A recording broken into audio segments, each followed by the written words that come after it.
रही मुखिया के खेत में देखले बचुआ देत में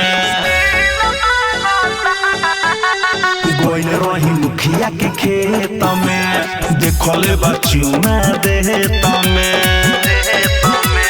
इज्जत न बची अब हमारा ऐसन लागता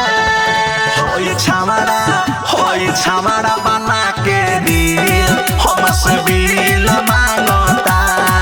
होई छावड़ा बना के दिल हमसे बिल मांगता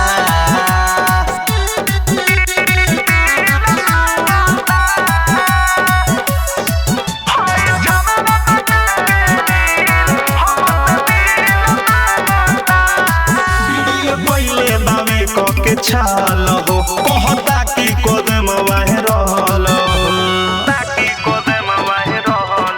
वीडियो पहले बावे के छाल हो कहता कि कदम वायरल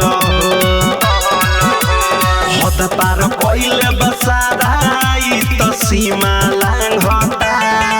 होई छावड़ा बना के दिल हमसे दिल मांगता होई छावड़ा बना के दिल हमसे दिल मांगता